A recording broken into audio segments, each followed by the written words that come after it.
నువ్వు కింద కూర్చుంటావా? మరేం పర్వాలేదు, ముందు మీరు కూర్చోండి. నేను పైన కూర్చోవటం, నువ్వు కింద కూర్చోవటం. గురువుల ముందు శిష్యులు కింద కూర్చోవడం చూడముచ్చటగా ఉంటుంది. మీరు కూర్చోండి, చెప్తాను. సరే, ఇక మొదలు పెడదామా? ఈ రోజు నేను పాఠం నేర్చుకోవడానికి రాలేదు. మరి ఇవాళ నా పుట్టినరోజు. Very many happy returns of the day. Thank you. ఈ రాత్రి మా గెస్ట్ హౌస్ లో పార్టీ అరేంజ్ చేశాను, మీరు రావాలి. అలాగే. అలాగే అంటే కాదు, ప్రత్యేకంగా మీకోసమే ఏర్పాటు చేశాను. తప్పకుండా రావాలి. తప్పకుండా వస్తాను.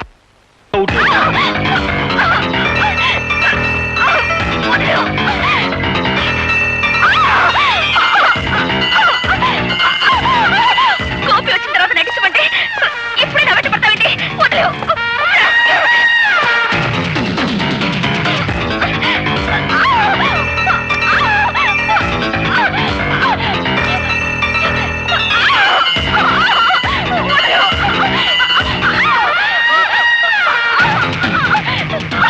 నేను నటించమంటే ఏమిటో చేసే పని పశువులా ప్రవర్తించుకో.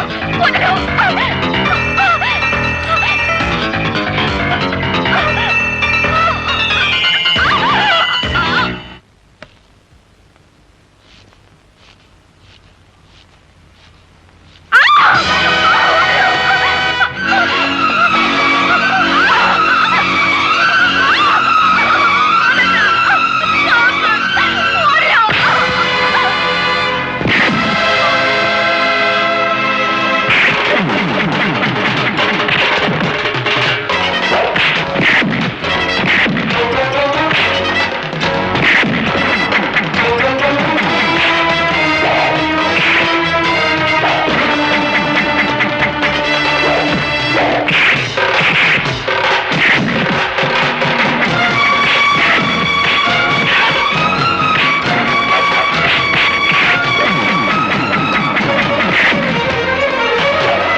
ఒంటరిగా ఆడపిల్ల దొరికింది కదా అని అత్యాచారం చేయబోతావా? నీలాంటి వాడిని. ఓలు దేవుడు, ఇదేట న్యాయం? అక్కల్లారా అన్నల్లారా ఆ పిల్లని ఆడు రేపు చేస్తుంటే నేను అడుకోపోతే అటు తిరిగి ఇటు తిరిగి కిందట్టి మీదట్టి ఆ నెల నీ పోలీసుడి మీదట్టి అసుతున్నాడా? ఏమిటి, నేను రేపు చేయబోయానా? కావాలంటే ఆ అమ్మాయినే పిలిచాడు.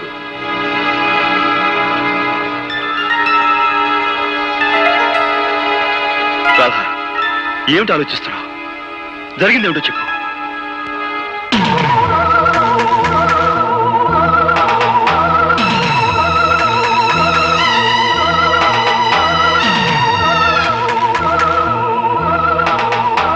రాధా, వీడి వాగే వాగుడికి నువ్వు నోరు తెరిచి నిజం చెప్పి వీడి నోటికి తాళం వేయి. సమయానికి ఈయనొచ్చి నన్ను రక్షించకపోతే నా బ్రతుకు కుక్కలు చెప్పిన విసిరయ్యేది. నీకేమైనా పిచ్చి పట్టిందా? పిచ్చి నాకు కాదు, నీకే పిచ్చి. మగ పిచ్చి. శిష్యురాలిని కూడా చూడకుండా నా జీవితాన్ని పాడు చేయాలని చూస్తావా?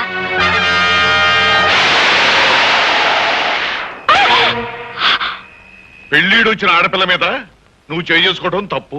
బా నువ్వెన్నైనా చెప్పు, రేపు జరగబోయే పంచాయతీకి అబ్బాయి వెళ్ళటం నాకు ఇష్టం లేదు. నువ్వు నోరు మీద. ఈ ఊరికి ఒక కట్టుబాటు ఉంది, అందరూ దానికి కట్టుబడి ఉండాలి. నానా, దయచేసి ఈ విషయంలో ఎవరు తలదూర్చొద్దు.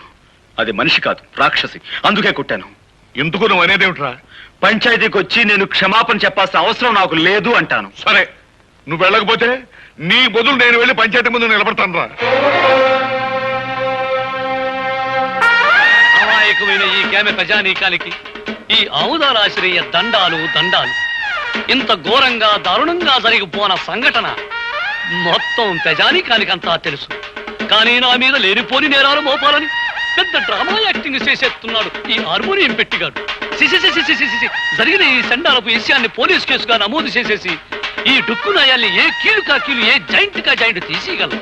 కానీ మీకేమాని కొన్ని కట్టుబాట్లున్నాయని, ఎవళ్ళు తగులు ఆళ్లే సెటిల్మెంట్ చేసేసుకుంటారని నాకు అండర్స్టాండింగ్ అయిపోనాది. కనుక వద్దు వద్దని అబ్బాయి ఎంత మొత్తుకుంటున్నాయనకుండా నువ్వే తీసుకొచ్చావు ఈ పంచాయతీకి. ఈ తతంగం సొత్తుంటే వాళ్ళు కావాలని పన్నిన పన్నాగంలా ఉంది. నేను చూడలేని ఘోరాన్ని, నువ్వే చూసుకో. ఇన్స్పెక్టర్ గారు, పియాతి పియమైన నా గ్రామ ప్రజలారా, ఇందులో ఇరుక్కుంది ఆడి కూతురు ఈడి కూతురు కాదు, నా కూతురు, నా కన్న కూతురు. ఈ కేసు తాలూకు తీర్పు పోలీస్ స్టేషన్ 4 గోళ్ల మధ్యలో జరగకూడదని ఈ ఇన్స్పెక్టర్ గారు ఒప్పుకున్నందుకు గాను దీని తాలూకు తీర్పు ఈ గ్రామం నడిబొడ్డులో ఈ రచ్చబండ మీద ఈ ప్రజలందరి ముందు ప్రజలా తీర్పు చెప్పాలని అందరినీ కోరుకుంటూ నేను కూడా కూరుకుంటున్నాను. ఎప్పుడూ తీర్పు చెప్పేది మీరే కదా, కానివ్వండి. నిజమేననుకో, తగు మా అమ్మాయికి సంబంధించింది కదా. మీ నిజాయితీ మీద మాకు నమ్మకం ఉంది, మీరే తీర్పు చెప్పండి. ఈ ఊళ్ళో ఉన్న ఆడపిల్లలందరూ నా సొంత కూతుళ్ళు లాంటి వాళ్ళు. ఒక ఆడపిల్లని మానభంగం చెయ్యబోయాడు అంటే అది ఘోరమైన నేరం. దానికి నేనిచ్చే తీర్పు మా అమ్మాయి చేత 100 కొరడా దెబ్బలు తింటమో, లేక మా అమ్మాయి కాళ్ళ మీద పడి దండబెట్టి క్షమించు అని 3 సార్లు పేదయ్య పట్టం. నేను ఏ తప్పు చేయలేదు. చెయ్యని తప్పుకు ప్రాణం పోయినా క్షమాపణ కోరను. ఆహా, చెయ్యిన తప్పుకి క్షమాపణ కోరుకోవడం నామోసి అన్నమాట. అయితే చేసిన తప్పుకి కొరడా దెబ్బలు తిను. రే కొరడా.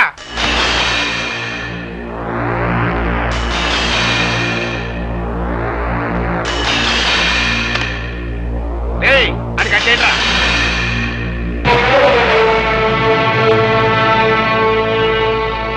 నాకు నేనుగా ఈ పంచాయతీకి వస్తే తప్ప నన్నెవ్వరూ తీసుకురాలేరు.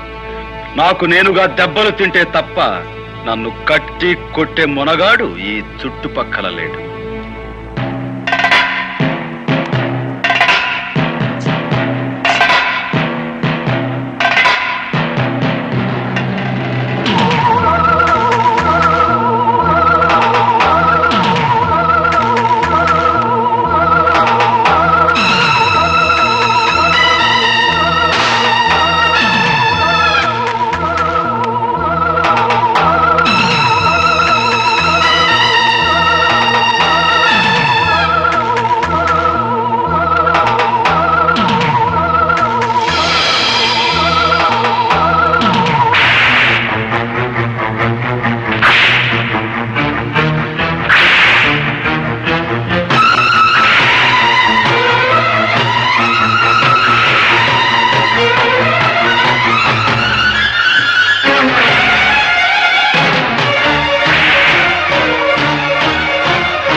దగ్గర రాధమ్మ గారు గోపికన్ని కొరడాతో కొడుతున్నారమ్మా.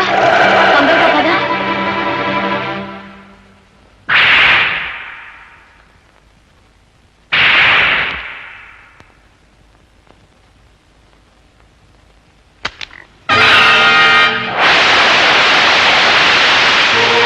నీ ఆవేశం తగ్గిందా?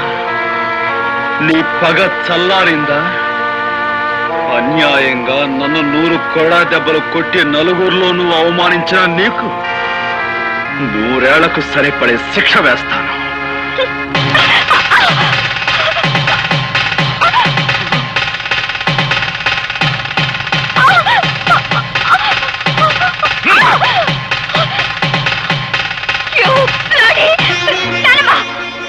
తప్పమ్మా, నీ పెళ్లి జరిగిపోయింది. జరగవలసిన వాడితోనే జరిగింది. బలవంతంగా తాళి తెంచుకునే వాళ్ళ మూర్ఖత్వాన్ని చూసి ఎవ్వరూ జాలిపడరు. నేను చెప్పేది శ్రద్ధగా విను. ఆ తర్వాత మెళ్ళో తాళి ఉంచుకుంటావో తెంచుకుంటావో నీ ఇష్టం. నువ్వు నిలబడ్డ ఈ చోటు, ఈ బంగ్లా, ఈ కార్లు, ఈ హోదా, వీటన్నిటికీ హక్కుదారి ఎవరో తెలుసా? నీ మెళ్ళో బలవంతంగా తాళి కట్టాడే అతను, ఆ గోపి. నువ్వు అనుకుంటున్నట్టు మీ నాన్న పుట్టుకతోనే ధనవంతుడు కాదు సరికదా? కనీసం మధ్యతరగతి కుటుంబీకుడు కూడా కాదు. ఒకప్పుడు వాడు స్వచ్ఛమైన పాలు పంచదారతో చేసిన Tadepalligudem cooperative society palkova. Palkova palkova government వారిచే అనుమతి పొందిన కేసీ చారిటీ లాటరీ ఫండ్ ఈ నెల 16వ తారీఖు డ్రా కలుపుతారు బరంపూర్ లో.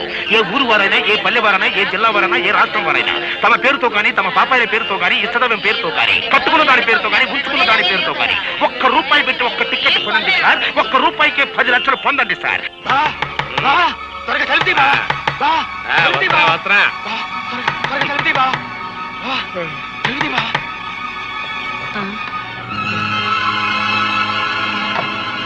నేను వద్దంటుంది కొద్దీ నాకు టికెట్ అంట కట్టావా? తీరా పేపర్లో చూసేసరికి దానికి ఫస్ట్ ప్రైజ్ వస్తుంది బావా. రా. 10 లక్షలే? అదే కంగారుగా ఉంది బావా. టికెట్ మార్చుకునే లోపల ఎవరికైనా తెలిస్తే ఏం ప్రమాదం ముంచుకొస్తుందోనని భయంతో కంగారు పడి నిద్ర పట్టుకుని నీ సలహా కోసం పరిగెత్తుకొచ్చాను బావా. బాబా, భగవంతుడే పిచ్చోడు కాదయ్యా. ఎవరిని ఎక్కడికి చేర్చాలో అక్కడికి చేరుతాడు. ఆ రాత్రి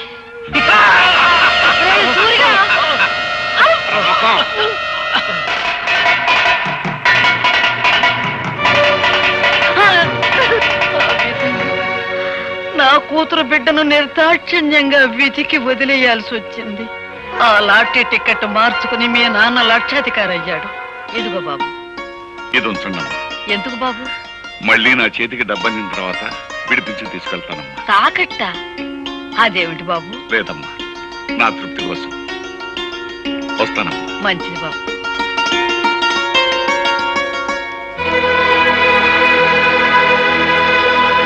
పాపారాయుడు! అమ్మా పాపారాయుడు, ఏమ్మా? నిజం చెప్పు, ఈ గొలుసు నీది కాదా?